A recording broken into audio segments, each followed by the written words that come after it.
Hello and welcome to Apologia. My name is Zachary Moore and I'll be moderating the discussion today. As always, Apologia is a group of theists and atheists who are here for a friendly roundtable discussion about our different perspectives and where we can find agreement.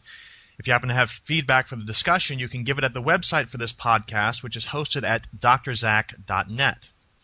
Today we have with us Kevin Harris, who is the Minister of Apologetics at the First Baptist Church of Colleyville and host of the Reasonable Faith podcast with Dr. William Lane Craig. We also have John Wilson, who is a student of philosophy and a seminarian at Dallas Theological Seminary.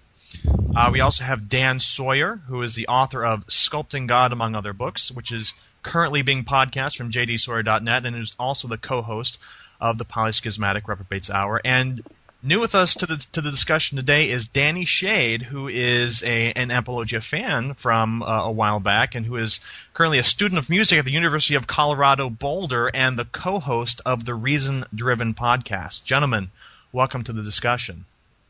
Thank you. Hello. All right, well, of the so-called No God Squad, that is Daniel Dennett, Richard Dawkins, Sam Harris, and Christopher Hitchens, the latter two of these have ruffled some feathers recently. This is somewhat to be expected from such a motley crew as these, but what's particularly notable about these recent events is that the anger being directed towards them comes not from Christians, Muslims, or Jews, or other theists, but from atheists and freethinkers instead. Sam Harris, for comments that he made at the Atheist Alliance International Convention a few weeks ago, and Christopher Hitchens, for comments that he made this past weekend at the Freedom from Religion Foundation convention. What I'd like to do today is briefly recap some of the words that got so many atheists and freethinkers upset and see if the group here can figure out exactly what to make of them and if they are really so offensive after all. And let's start off with Sam Harris, again back at the Atheist Alliance International Convention. He said a couple things. One of the things that got people's ire up was his words on the use of the term atheism. And this is exactly what he said. He said, "So let me make my somewhat seditious proposal explicit. We should not call ourselves atheists. We should not call ourselves secularists.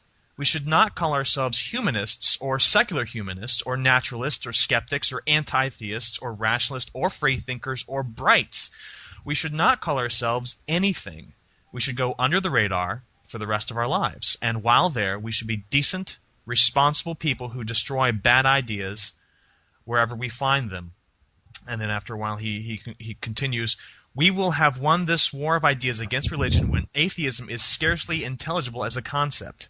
We will simply find ourselves in a world in which people cease to praise one another for pretending to know things they do not know. This is certainly a future worth fighting for. It may be the only future compatible with our long-term survival as a species, but the only path between now and then that I can see is for us to be rigorously honest in the present. It seems to me that intellectual honesty is now and will always be deeper and more durable and more easily spread than atheism." So let me put it to Danny, who's the new member to the group and a recently deconverted atheist himself. What do you think about the idea that atheism is not a term that should be advocated by people that just don't happen to believe in God? Do you think we should just go under the radar, as Sam Harris says, for the rest of our lives? Well, it's interesting because I've definitely heard a lot of talk about people who don't necessarily like the term atheism.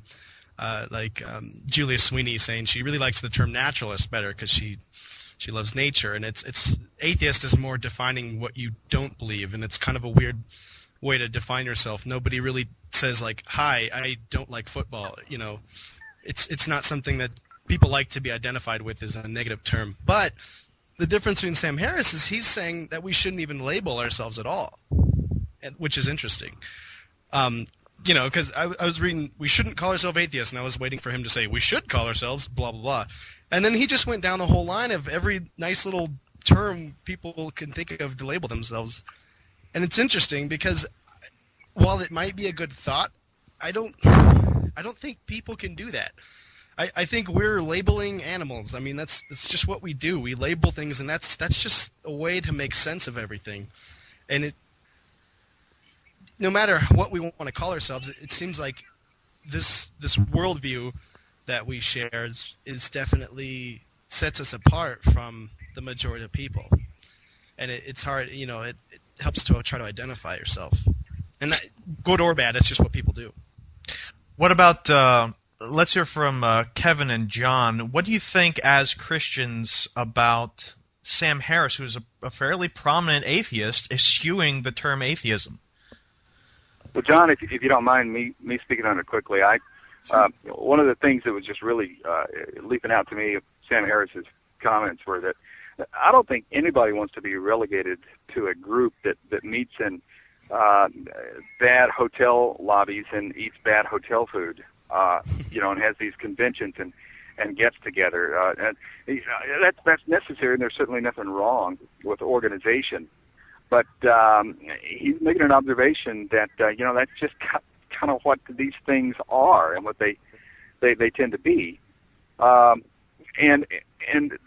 at the same time, organization and things are important. He's also showing some of that fierce atheist independent thinking that is really kind of a stereotype of atheists, so-called, because they're people that are hard to organize, and they don't tend to want to get together and hang out and eat fried chicken like as Christians do. So that's one thing that kind of leaps out. It's we've often said in the church that apologetics conventions, and we have those all the time, they really shouldn't be necessary. But the reason they're necessary is because there's not good teaching in so many churches, or good resources or anything else that shows or tries to get people to think about what grounds their faith. And so we have all these apologetics and things like that to make up for what's supposed to be done in the first place. That is, the unexamined life is not worth living, and the unexamined faith is not worth believing. And the New Testament tells us to always have a reason for the hope that is within us. Anybody who asks us to be able to give them the reason, the grounding, and so on. But we don't find that, and so we find ourselves relegated to bad hotel rooms and conventions from time to time. And then, I'm trying to balance that out by saying, yeah, but it's good to get together and maybe have some conventions. He makes a good point that we're all really truth seekers. And if that's the case, and that's all of us, then there's a certain amount of togetherness that is essential. Why can't I get together with Sam Harris, at a convention and so forth? Because I'm a journeyman on the road to truth as well, and so he's trying to cast off this label. There's infighting among the atheist group on the internet. I'll say this and then I'll shut up. But as well as about the definition of atheism, there's the whole atheism is not the belief that God does not exist, which is kind of been the traditional thing. It's this newer definition of atheism is merely the lack of belief in God. And there's a lot of fighting, it seems to be over that. And it's like people say, okay, what are we going to call ourselves? What kind of label are we going to go? So you see, yeah. So you're saying that you see what he's doing is maybe sort of breaking down some walls that are separating atheists and theists, perhaps, and making it just a more inclusive, rational, truth-seeking perspective that everybody can partake of. Not only that, but if you label me, then you will. It poisons the well, in a sense. You think you have me pegged. You think you have Sam Harris. Oh, well, he's an atheist. He believes A, B, C, and D. When I'm introduced as the Minister of Apologetics of First Baptist Colleyville, a million things would go through the typical person's mind. Right. You mean a Baptist? Those guys who don't play dominoes, or whatever. So, those guys who don't dance. And so I've recently noticed that a lot of young pastors, there's one that has a church not far from where I'm sitting right now. They don't even he doesn't use the term Christian at all anymore because he thinks it has too much baggage. The term Christian. Yeah, I've heard that. To me. Yeah, so he goes by Christ follower. Yeah, I've heard that. So I don't know if that's a trend, kind of a youthful trend, but the terminology, for better or for worse, often has baggage, and Sam Harris, I think, is recognizing that. What's your take on it, John? Well, it seems reasonable to want to pull away from historic constructs about a certain grouping of people. And I think because Sam Harris, or actually all these guys talk about this quite a bit, and where they'll say, look, religion's been given so much room, and we're always supposed to be so polite, and we're always supposed to be so nice and respect these people's views because, darn it, they're their views. And I think it seems to me kind of the direction that he's going, where he wants to pull away from, is the kind of thing that's settled in America where we have this particular view, and, you know, he's trying to get to something like like the analogy he draws with racism, where if racism ever ends, and let's hope so, you know, if it ever ends, it's not like once we get to that point we're going to be like, well, we're now at this group of non-racists. And so it seems to me that he wants to pull away from simply being defined in terms of this negative thing, and get people to live a normal life, I guess, and you know, whatever that looks like, and kind of just be at their job and be at normal functions and all these other things without this kind of apprehension or fear that they're going to be ridiculed, or, you know, instead of saying I'm an atheist and like, oh, let's persecute this guy, we're all Americans here and everyone knows America is full of Christians, you know, instead of that game, to just say, look, let's just be normal here and get on with our lives, and eventually this thing will kind of defeat itself, really, because, you know, as Harris and a lot of these other guys think, a lot of religious viewpoints aren't tenable, and they're eventually going to kind of bite the dust. They're going to fade out. And so the more highlighting is done on this group versus this group, and this, you know, battle or whatever, it kind of draws attention to something that doesn't really need to have much attention drawn to it. And the secularists, as he would like to be called, will kind of eventually, that worldview will eventually kind of spread, and people will kind of start to forget about this stuff, and then everything will be, you know, in that state of mind, I guess. So it's really more of a positive, hopeful type of statement. Yeah, I think so. Okay. I think he's trying to get those who are listening to progress to this point, but without automatically selling themselves short by saying, here's what I'm not, and that's me. Right. So, Dan, are you looking forward to not calling yourself an atheist, then? In certain contexts, it would be great. What has happened in Hitchens' comments that we're going to get to in a bit really pull us into this, so I'm going to head this direction preemptorily. With the conventions that have been going on this year, the atheist conventions, there has been a mass confusion between the political and the philosophical. A secularist is a political label applied to people who believe in freedom of religion and a strict separation between church and state. An atheist is something entirely different. An atheist as a group trying to co-opt secularism actually is bad for the cause of religious freedom. And this is something Harris has commented on before. And the other thing that's going on is that, I don't know if any of you guys, when you were kids, did you ever watch the Disney Channel show Anne of Avonlea? Oh, yes. Or just Avonlea, the show that was based on the Anne of Green Gables movies? Oh, I don't know if I saw the show, but I love the movies. Okay. Well, there was an episode in which there was a new preacher on the island, right? And he was giving his sermon, and he didn't quite get booed off the stage because they were, after all, good Presbyterians, and they didn't boo during the sermon. But afterwards, a bunch of the older women in the congregation came up and started tearing him limb from limb because he had told a joke in the sermon. And, this is not appropriate. It's cheapening the house of God. We're good Presbyterians. We don't go in for that sort of thing. And he defended by quoting Martin Luther, who said, "Mock the devil and he will flee from you." And they all looked at him daggers and said, "We are not Lutherans. Oh, That kind of thing, that it's a perfect little illustration of how human beings have a tendency to balkanize and denominationalize themselves over Gotcha. very trivial things.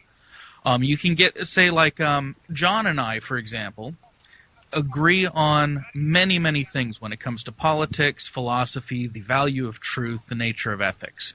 We disagree on a layer of things above that, which is how some of these common principles we agree on should be contextualized.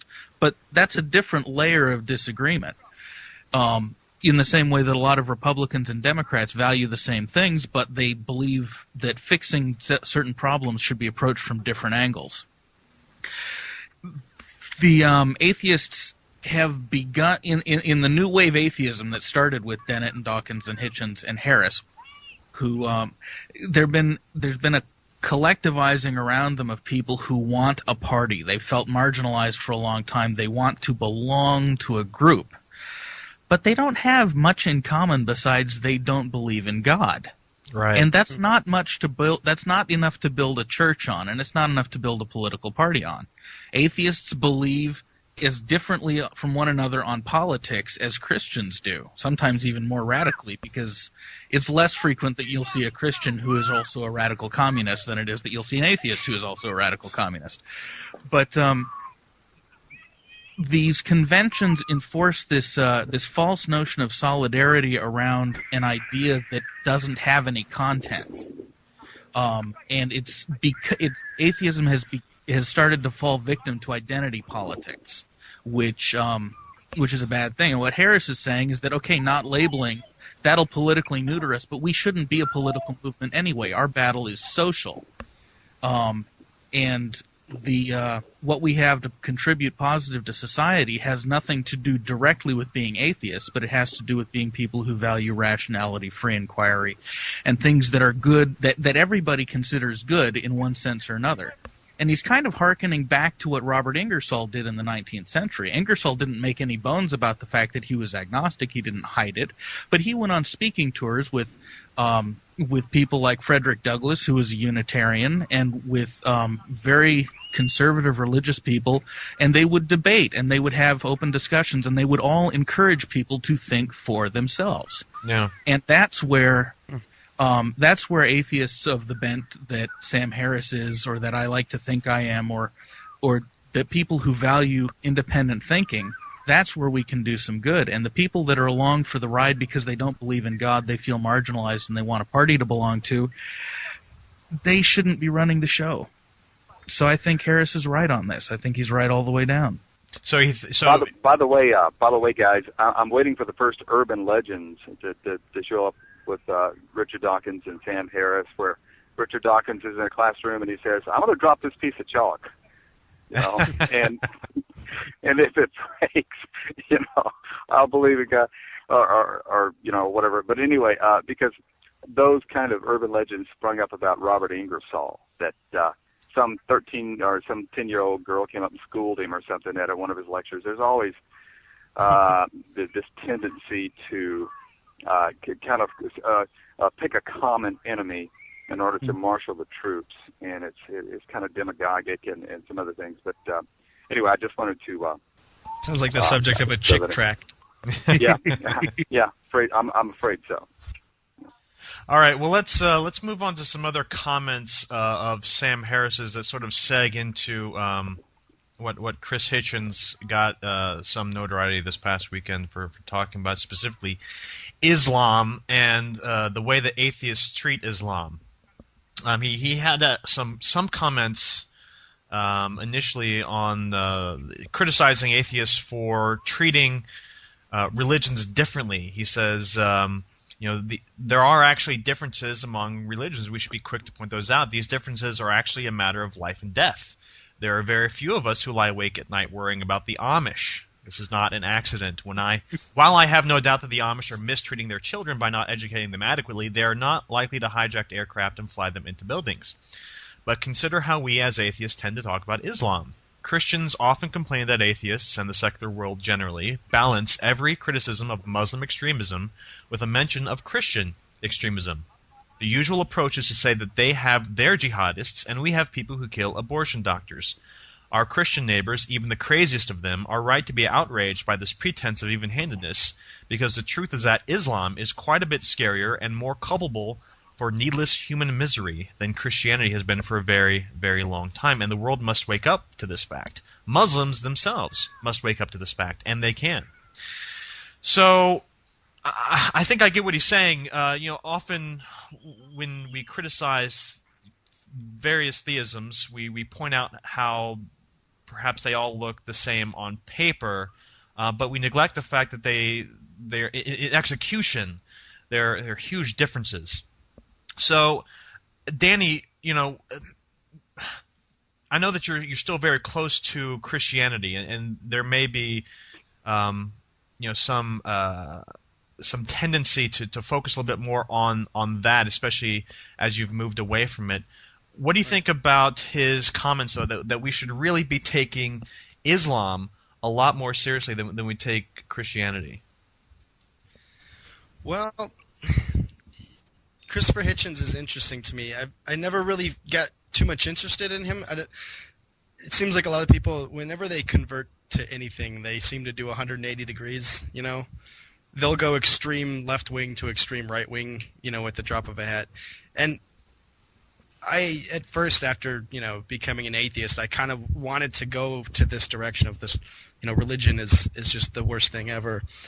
But, it was just a part of, really searching through and really thinking about being rational and reasonable. And Hitchens never seemed like that to me. He never seemed like a rational, reasonable person. He's got a lot of good he's got a lot of good rhetoric, I guess. He talks a big talk, and ultimately he just doesn't make a lot of sense. I mean, he's advocating so much just blind violence against these people, and his only critique against them is that they're violent. I know that's kind of cliche to say, why would you kill people for killing them? But you and I got to get into this. Yeah, but yeah, I don't know. I don't see that. I don't see it as Islam as much as almost like just a culture, like a paradigm culture, and of course it has a lot to do with Islam, and I think the teachings of Islam happen to really lend itself more to that violent culture, but it's something that's so ingrained in that area of the country. I don't think violence is going to do it. I don't think just screaming about how bad Muslims are is gonna help it. I honestly don't know what the answer is. I'd probably be a very rich man if I did. Well, Dan, it sounds like you have something to contribute here. What do you think about Harris's comments, and also the various things that Chris Hitchens has said about Islam? Well, I think that Harris is right. Although I find a lot of things, particularly in the thankfully now flagging theocratic movement in this country, to be very upsetting and disturbing. They never really did have a chance of achieving their aims in toto. But Islam is a different animal entirely. Islam had its renaissance like Christianity did, but in Islam the other side won. When the sciences came to the Christian world, oddly and ironically they came from the Muslim world from which they were being expelled. It radically changed the way Christianity was done. It changed the way theology was done. It changed the way the economic structure of the society worked. There was a whole nexus of transformation that happened. In Islam, that didn't happen. The Renaissance was shorter, and it was violently stamped out after only about 100 years. And there are very specific reasons for this. While Christianity has implicit in it a certain degree of intellectual freedom, and because of that invites inquiry, at least of certain sorts, Islam does not. The word Islam means submission. Islam is not about knowing, learning, discovering, growing. Islam is about doing what you're told. And there isn't any room for that, for a culture infested with Islam. There isn't anywhere for it to go. The secular Muslims who have been, or the Muslims who have done amazing things in world history have invariably been secular Muslims in the same way that Galileo was a secular Christian. Of course he believed. Of course he was very devout and serious about his belief, but he did not accept the authority structure that had attached itself to the religion. Mm-hmm. On the issue of what to do about Iran, which is what Hitchens was talking about, and he was very provocative, as Hitchens can be in his comments. He said essentially, if they get the bomb, we have to nuke them. Westerners are very, very, very uncomfortable with this kind of talk because we've learned from childhood that the first reaction to violence shouldn't be violence. It should be trying to solve the problem that's motivating the violence. Because, as Gandhi is quoted endlessly as saying, an eye for an eye will only make the whole world blind. But that only gets you so far. It works as long as you have a person on the other side who values things that you can deliver. In 1984, Sting recorded a song called The Russians, and the refrain was, I hope the Russians love their children too. That hope is what kept the world from going up during the Cold War, because at root, we could trust that the Russians had their own self-interest as primary. They wanted to stay alive more than they wanted to conquer the world. And as long as that was true, we were all safe. That's why mutually assured destruction worked. Yeah. When you're dealing with a culture governed by imams who co-opt the young and the promising who have nowhere to go in the society because there aren't enough women to go around, that's one of the basic problems, because their culture has closed off the possibility of intellectual growth and economic growth, they have nowhere to go except to make war on the West and conquer for Allah. And their highest value is not self-preservation. Their highest value is martyrdom. When you have someone who doesn't care if he dies or not, you're not safe unless you kill him. That's why the lone assassin, the lone gunman, will always be a danger to politicians. You can take out a conspiracy. You can never stop the lone nut who is willing to trade his life for the president's. If you put a nuclear bomb, particularly into the hands of someone like Ahmadinejad or bin Laden, who has access also to medium-range or ICBMs, intercontinental ballistic missile technology. Yeah. You have signed the death warrant for millions of people. It is not a question of will millions of people die. It's a question of which millions do you want to die. And if it comes down to that, and every politician in the U.S. government knows this, and that's why nobody in the presidential race is saying, I'll pull the troops out of Iraq. No one in the presidential race is saying, we will negotiate with Iran. Everyone in high office knows that if it comes down to do they live or do we live, the Middle East is glass. And that's the facts of the matter. Wow. There is no getting around that with our desire to live peacefully. Wow. So, Kevin. Wow. What do you have to say about this? I mean, obviously, as a Christian, I think that you consider yourself somewhat different from a corresponding Muslim in terms of threat to the world. So you would you be in support of what Sam Harris is saying also? One of the things about Sam Harris is that when the book came out, I talked to his publicist. We were working on actually trying to get him to come to town and hear from him the whole bit. And they said, look, his publicist said, so many people of all religious persuasions can really agree with what he's saying in the end of faith. Obviously, there's some points of contention, but there's so much of this that you're going to agree with. And I found that to be the case with Sam Harris. I think Dan just nailed it. Though I want to revisit something just quickly with Sam Harris, and that is, as Danny said earlier, you don't walk up and say, "Hi, I'm Zach. I'm anti-football," or "I'm Kevin. I'm not a football player," or whatever. And he uses that example, but then he says, "But obviously that's not a good analogy. Let's take it a higher level. That's trivial. Let's get to something crucial. Racism. One of these days, we eradicate racism, and nobody's going to identify themselves as an anti-racist or a non-racist and so forth. Well, I can appreciate that, but what I want us to realize, for better or for worse, is that he still didn't quite get there because God is just it's too big a question. Western civilization, Western philosophy has borne the burden of God, as one philosopher put it. Man is a God-intoxicated ape, as has been said. Man is the cosmic orphan, Lauren Isley said. And so the question of God is so huge that it's hard to make an analogy, and I don't think you can quite get there with racism.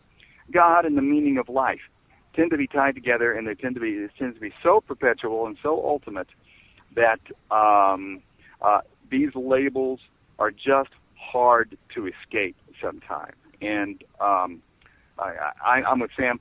Be as positive as you can be, and let's assert the positive where we can. The thing about Islam is that what just really scares me, and Sam Harris will point this out as well, is that even liberal or moderate Muslims, are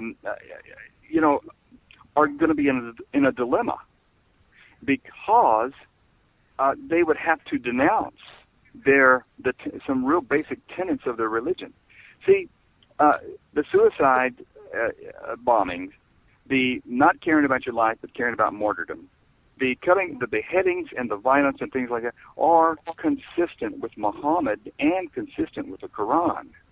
And so it's not that these guys are necessarily abusing Islam. They're honestly playing out the implications as to what it teaches. Sharia law is not going to allow much religious freedom at all. And what religious freedom that you would have under that law, you're going to be taxed, you're going to be persecuted, and your throat's going to be cut quite often. So it's a maddening dilemma that is even highlighted in Ahmadinejad, president of Iran, his eschatology. He wants to bring in the 12th Imam, and he thinks the only way that this prophet, this final end days prophet of Islam, is going to appear is if he starts something on the world scene. And so that has some political observers worried that he's gonna kick out a nuke because he wants to force the appearance of this imam. Now that is scary. And Sam Harris is always complaining about Christians believing that Jesus is coming in their belief of Christ's return, and so therefore we don't need to recycle. We don't need to worry about the planet or about society or about mankind because we're all out of here anyway. Well, I'm sure there are people who kind of go that way because of the particular belief, but that's not consistent with the scriptures, by the way. They would say, occupy. And Martin Luther, he said, if I knew the world would end tomorrow, I'd plant a tree today. And so the thing about it is that I fear that moderates and liberal Muslims who want peace and don't want the killing are going to be in a dilemma because they will have to reject some basic tenets of their prophet and of the Quran. Hey, John, I want to read off another quote from Sam Harris real quick and then get some of your thoughts. He says, in terms of the landscape of the human experience, the concept of atheism causes us to fixate on one part of this landscape, the part related to theistic religion, and then flatten it. Because to be consistent as atheists, we must oppose or seem to oppose all faith claims equally. This is a waste of precious time and energy, and it squanders the trust of people who would otherwise agree with us on specific issues. Do you think that maybe getting a little bit more realistic, a little bit more in terms of what Dan has been talking about in terms of Islam, do you think that would go a long way to making atheists a little bit more relevant in today's society? I think so, actually. I know, having an insider view of the church at large, I guess, at least down here, whether it's, a Bible church or community church or Southern Baptist or Methodist, it's really easy. And I'm going to kind of swing around here, so it's going to sound like I'm completely ignoring you at first, but it's really easy to take a key word and just immediately react to it. That's my opinion, screw that. And so it's become really easy for Southern Christians to get super comfortable. We don't have to work very hard at making things look good, and we don't really have to try to learn the language and to be able to say, oh, when were you saved? Have you accepted Jesus in your heart? And do you do your quiet time? We have little phrases, quiet time and all these kinds of things.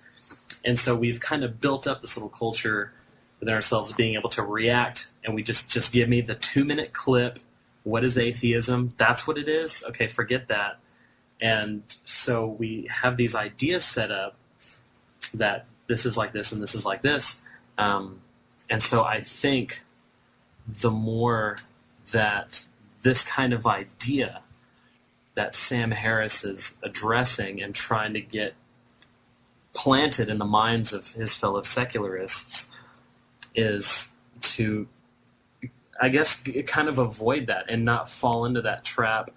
And the more someone is going to react against certain things in such a way that it plays into the hands of people who like to just get that little snippet and react against that, the more it's just going to continue to reinforce in those people's minds what these guys are about.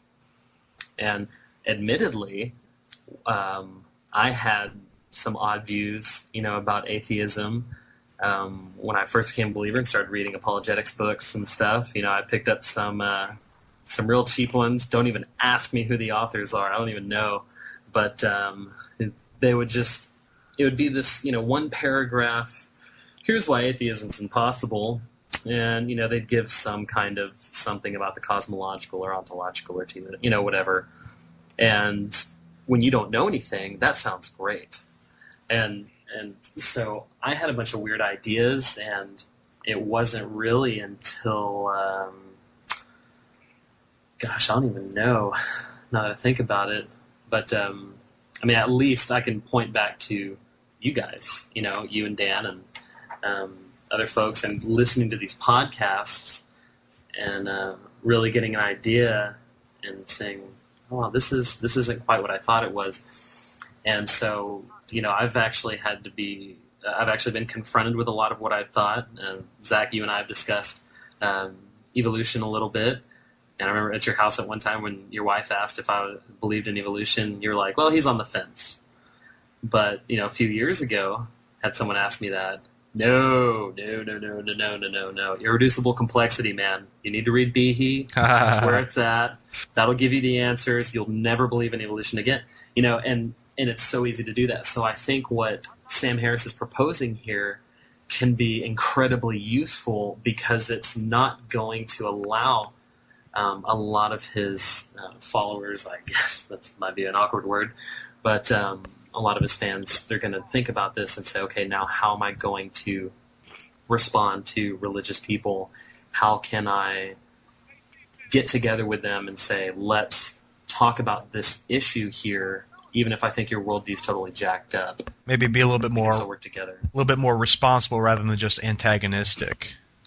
Yeah, exactly. And you talked about the angry atheist stage when you and Derek, when you first became atheist, it's like, let's beat up on some people and who can we argue with, and you kind of eventually get over that. So I think it's good that he's pushing this. I think just the fact that these guys came out with this, that's like right there, like an icebreaker. Because if someone's like, oh, you don't believe in God, well, are you down with, Christopher Hitchens? And you're like, well, actually, no, and here's where I disagree with him, and here's some myths, that a lot of people believe about atheists and things like that. It seems like it just, no matter what they're saying, the fact that they're clashing with the atheist community, that just brings up topics to talk about with people. Or Apologia. Yeah, so it's a good thing for us anyway. All right. Well, let's. I think that Sam Harris is also very cognizant of the statistics in the polls that say how many millions of Americans would not vote for an atheist for president. If that's the case, then I think that people who are secularists or free thinkers or any kind of community or sphere would worry about that and say, boy, do we have some baggage. And I've blogged about it before till I'm blue in the face on the face of atheism was Madeline Murray O'Hare since 1963. It's really going for baby boomers. It's going to be a while before that's ever defeated. The face of she atheism was absolutely crazy. Well, and she's she's tragic. It's horrible what happened to her and her family. I used to see them in the grocery store in Austin all the time, and no kidding. I'd watch their cable TV show. They weren't approachable, but I would see them. I'd watch their cable show, and I'd see them in the grocery store, and the whole bit. And what happened to them is tragic, and so that being the face of atheism for so long gives people often a negative connotation to the extent that they just ignored it. They ignored the philosophy and said, well, let's go after the cults and the Satanists. I wonder how much that poll would have changed had they worded it agnostic, naturalist, some other word besides atheist, because it just has a connotation. Even That's for right. me to say I'm an atheist was like a sting. It was like, no, I can't be that, because those are all those whack jobs with the I hate Jesus signs on the street. It's weird, and that's the thing with polls is it's hard to trust polls because sometimes they can definitely skew the questions to get the kind of answer they want. And I've never seen exactly how that poll worked, but it'd be interesting to actually get people's. Is it really what they believe, or is it because you associate them with Christopher Hitchens? Is that why you wouldn't want to vote for him? Because if you say, "Would you vote for an atheist?" and they just have one of these kind of loudmouth atheists or rabid atheists or whatever in their head, that's definitely going to skew them. I know I sound like a Luther fan because I've quoted him tonight, but he said, "I'd rather be ruled by a competent Turk than an incompetent Christian." I mean, I would. Sam Harris would make a better president than a whole lot of people. Let me tell you. Well, we've got a new candidate. Stephen Colbert just announced his. So and it's hard to tell whether he's joking or not. We'll see. But did you see Man of the Year? Similar story. Yeah.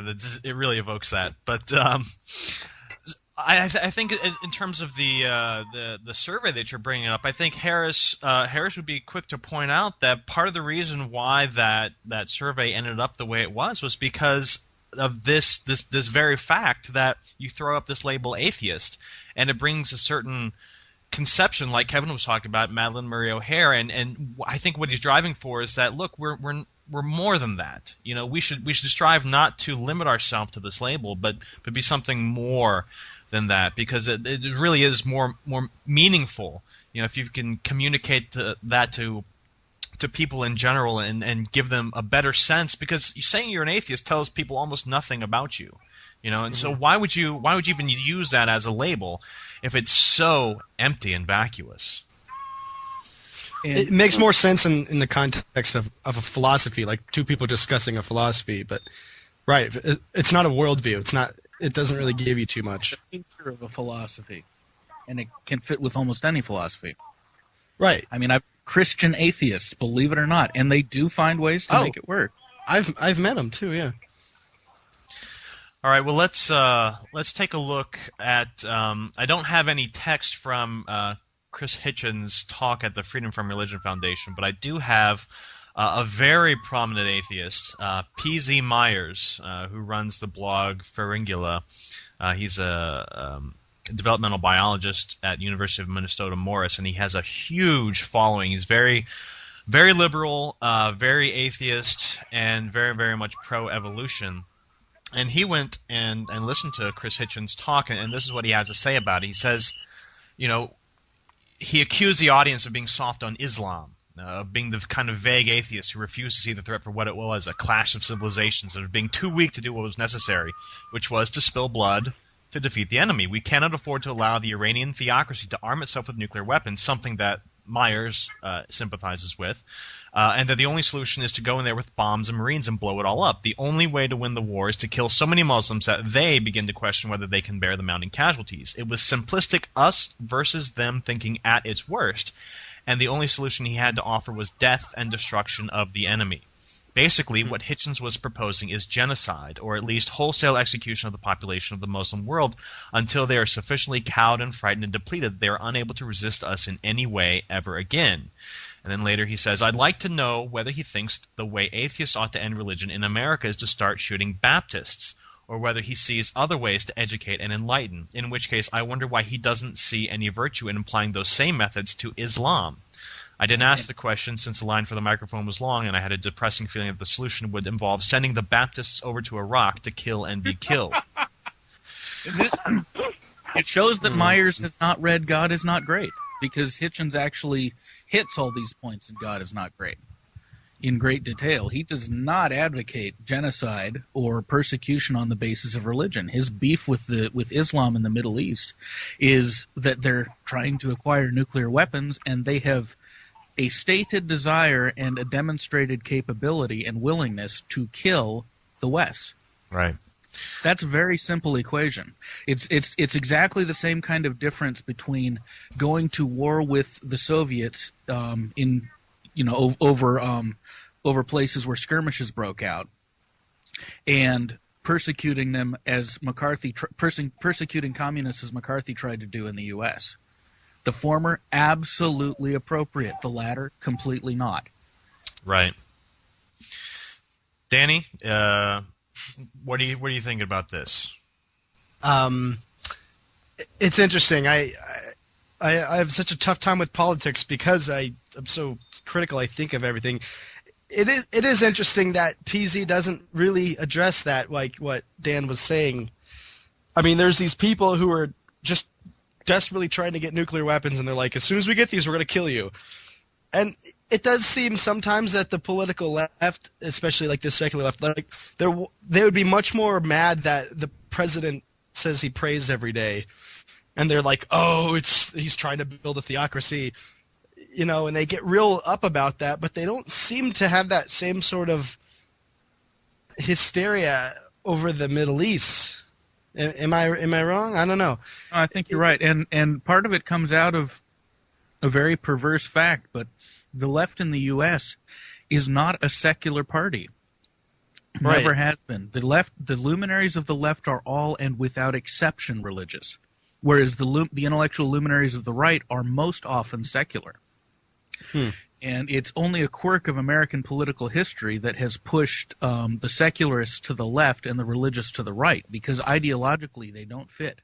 Yeah, and in fact, I remember it was revealed not quite too long ago that Karl Rove actually, is actually a non-believer. A central person in the Bush administration, previously in the Bush administration, was not a believer. I think it's because the average rank and file person associates conservative and liberal a lot differently than maybe it really is. Like, they think conservative, oh, that means you're against women's rights, and that means that you're against gays. And if you're on the left, that means you're for all this. It's just really, it's like the stuff that doesn't really, to me, like that doesn't seem anything to do with conservative politics. It doesn't have anything to do with Christianity. I mean, a lot of stuff is sort of fueled by a Christian sentiment. The idea of homosexuals and all that stuff. Do you know the history of why the left why the secularists all broke to the left and the religious broke to the right? It was kind of a response type of movement, more, wasn't it? Not quite. You go ahead. Okay. The South, if you study American political history, the South was the solid South. It was so called by the Democrats right up until 1968. The South always went Democratic, every time, without fail. And the right was the progressive party, not always in the sense that that socialists mean progressive in the steal from the rich and give to the poor sense, but in the sense of attempting to expand liberty, attempting to extend the vote to women, etc., etc. Prohibition was an act carried through by a Democratic administration, and that's not a coincidence. William Jennings Bryan in the Scopes trial was one of the luminaries of the Democratic Party. What happened was that in 1963, a Republican senator named Barry Goldwater authored the Civil Rights Act and then failed to vote for it because it got amended in such a way that it struck him as unconstitutional. And at that point, the Democrats, due to overwhelming pressure because of riots at their conventions, in particular one in Chicago in the late 60s where they had their security people and the police actually fire into the crowd on their own constituents, the Democrats ceded to the political pressure to pass the Civil Rights Act through the Democrat majority Congress, a bill that Goldwater authored but didn't vote for. The South at that point defected from the Democratic Party. They were betrayed. They had been betrayed on their most fundamental issue, more fundamental to them than workers' rights or socialism, which were both very fundamental, or both very important to the South and had been in one form or another since Reconstruction. They bagged from the Democratic Party because of the race issue, and they gravitated towards the Republican Party because they saw, the Republican candidate here, Goldwater, in the 68 election, he didn't vote for the Civil Rights Bill. He must be on our side. And Goldwater's campaign strategist was very acutely aware of this and used that to secure the South for Goldwater. The irony, of course, is that Goldwater didn't win even with this going on because Johnson ran an ad once that then got picked up by the news services that associated Goldwater with nuclear war. And it is only because of that quirk of history that Goldwater didn't win. That's the Daisy commercial, right? The Daisy commercial. Right. But at that point, Republican strategists saw how easily the South could be co-opted and decided to start repackaging themselves as a religious party. Now, the Republican Party has never been religious. The Republican Party's basic philosophy is essentially anti-religious, or at the very least, completely non-religious. The Republican Party is historically been for mercantilism. More recently, they've kind of switched that to free market capitalism, or the philosophers in the party have. They've historically been for free speech, for government non-interference in markets and in personal lives, whereas the left has been for the creation of a just society, both in an economic and in a moral sense. But in the late 60s, that changed when the South defected from the Democratic Party. And at that point, you had the Democratic Party leading liberal religionists and the conservative religionists trying to figure out where to jump on board, and they jumped on board the Republican Party, which since then has attempted to serve two masters, to serve the ideological master that they were founded upon. They were, after all, the party of Lincoln and Robert Ingersoll and Teddy Roosevelt, on one hand, while appearing to appease their constituency in the South on the other. And because of that accident of history, you have all the atheists in the country gravitating towards the Democratic Party because the right is more outspokenly religious. But the policies of the Republican Party are all, without an exception, religiously motivated. And the only policies on the right that seem to be religiously motivated are things having to do with very trivial issues such as abortion. Right. Those are the bones that the bones that the strategists throw to the constituency to keep them voting for them instead of moving over to the left. Yeah, it almost seems odd that it's these sort of isolated, religiously contextualized issues, but sort of, like just isolated, like they're like you said, like they're just thrown as bones. And I can remember in a previous Apologia discussion, we were talking about the intersection of religion and politics. There's actually quite a resurgence of the social gospel among religionists or Christians in this country that's pushing them in a more, I guess, traditionally liberal, well, not traditionally liberal, but as it is today, a liberal direction. And look at who you have in the leadership in the popular imagination of the Democratic Party. Hillary Clinton, who is a fundamentalist, who is a Christian fundamentalist from Arkansas. Al Gore, who is the son of a preacher and himself attended divinity school. Who else is big and in the running right now? Obama, who is a middle of the road Protestant and very outspokenly so. Al Sharpton, Jesse Jackson, who now are jokes, but for a long time were big voices in the Democratic Party. Martin Luther King, who at least presented himself as a Christian, though there's always been a lot of debate because of who he surrounded himself with, what kind of Christian and how much he was. The great social thinkers, FDR, who started the Democratic Party kickstarting the progressive era, Herbert Hoover, who was an alumnus of the Bible college I went to, who founded the League of Nations. They are all Christians, and all Christians for whom their faith completely informed their policy. You can include JFK in that list too. Yeah. And Jimmy Carter, who was a pastor. Oh yeah, absolutely, Jimmy Carter. Yeah, the Republican Party is not a religious party, and the Democratic Party is not a secular party.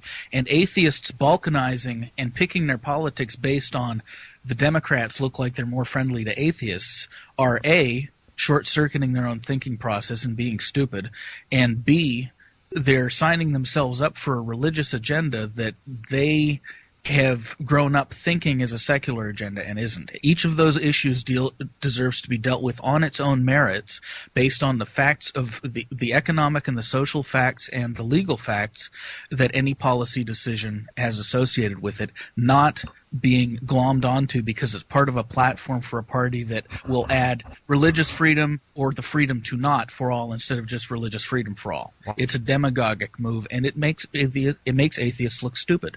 Wow. Hey, we're just By the way, I'm not a Republican. I should say I am not a Republican at all. Hey, we're just about out of time, but before we do, John, do you have any final thoughts for us, especially as the discussion is kind of taking a political turn? Do you want to weigh in on that a little bit? I'm kind of happy to see things go a little bit more toward the middle of the road. It hasn't quite caught on down here as much. There are little budding movements.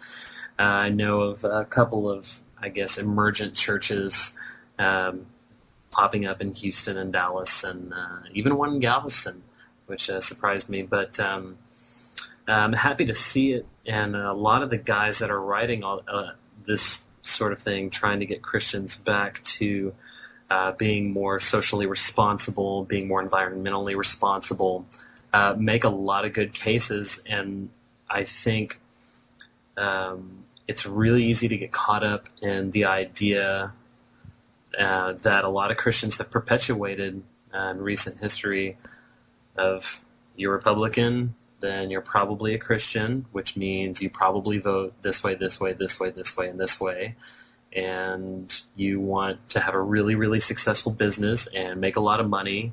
And it's totally cool to park your Mercedes at the church while we all go on a church cruise. And so a lot of that has become popular, but we're also seeing a lot of churches dying and the way that I like to put it, and the way a lot of my brethren, I guess, don't like it is the world, as we would say, y'all know how it goes. Yeah. The world is always going to be way more entertaining. We can't just put bowling alleys in the old fellowship halls and fill the youth rooms with ping pong tables and think that kids are going to keep coming, because there's always something way more entertaining. And so I think a lot of people have seen the problems that this causes and said, okay, let's get back to, let's kind of peel away some of these layers. Where have we gone wrong? And these are some big areas. And as with any new movement, you've got some people going really far one way, some guys writing books that say, as Christians, we should realize that the gospel is simply about being nice. And it's just, and you read that and it's like, I don't think so. And then you have some guys that any talk of new movement whatsoever or any change of theology or mindset is absolute horror to them.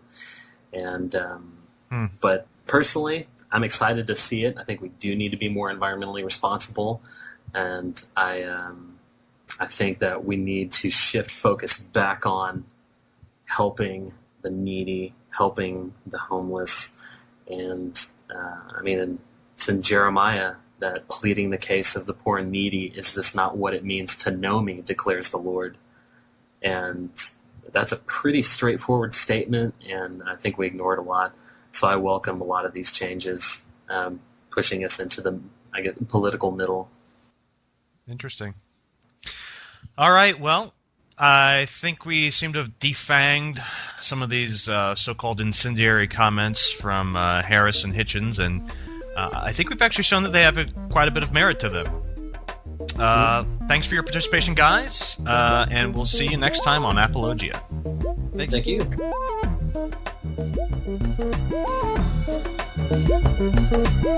let me just pop in this A track.